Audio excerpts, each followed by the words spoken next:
Our son, who calls himself TL, is severely autistic, and we obviously were very concerned about what would be happening to him as he got older. He went to school in Sheffield, and then he went to a residential school when he was 16, and then he went to the Camp Hill community when he was 18, and after that we weren't quite sure what was going to happen. We thought he might stay at Camp Hill, but that actually was clearly not going to work for him because it was very obvious that he didn't like crowds, he didn't like being with other people, he just likes his own space. And we also thought if he came home to live with us, which he didn't want to do anyway, he would just go backwards because he didn't do anything in the skills that he'd learned. So, if he didn't wash pots, or he would have a shower and expect me to help him dry himself, which he couldn't do obviously when he wasn't with us. So we had a meeting with the council, and they mentioned supported living, which we hadn't really heard of, but it sounded absolutely ideal for Tom because he didn't like residential. He'd be in a house with somebody else, and we thought that was the ideal.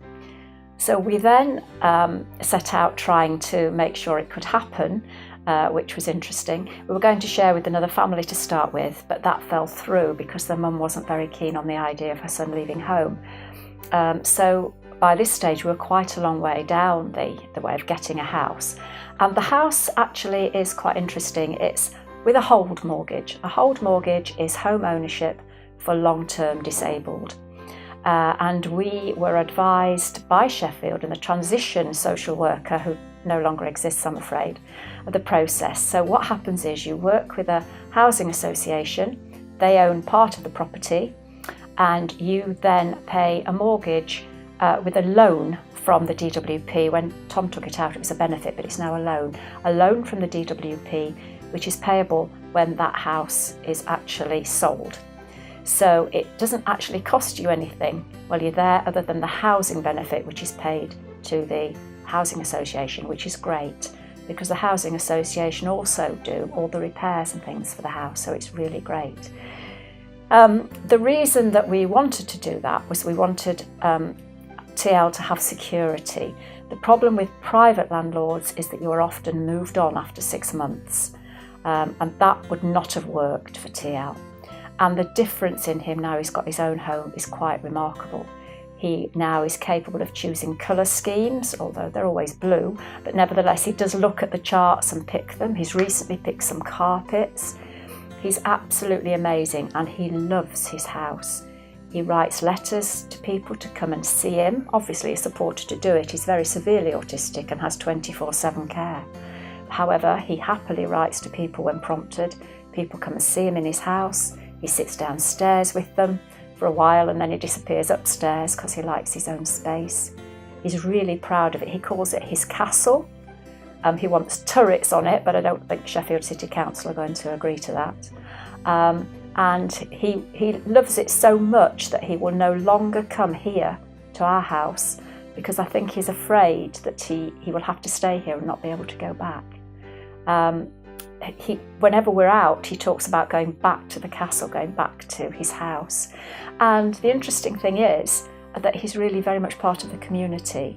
He's known in the shops, he goes to the local hairdressers, he goes to the local Asda, he always goes to the same person on the till if they're working, because he's built up some sort of rapport with them. And we never ever thought he would be able to do that. We always thought he'd be completely isolated.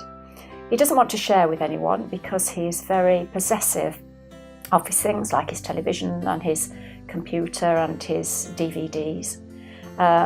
But he is quite happy to go out into the community and meet people on a very superficial level, which is all he can cope with. But he absolutely loves his house. It's the best thing we ever did. There are drawbacks, of course. We have a team of who support him 24/7, and they are superb.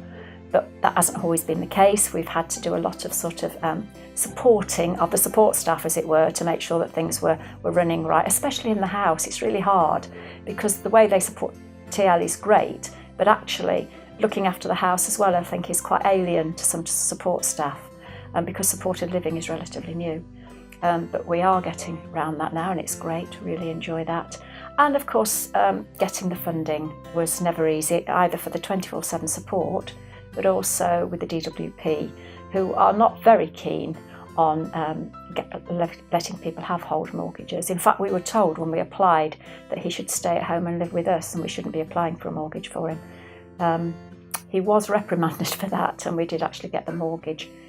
David Abbey of My Safe Homes is superb as the person who tries to organise the mortgages. He's so helpful and very, very knowledgeable.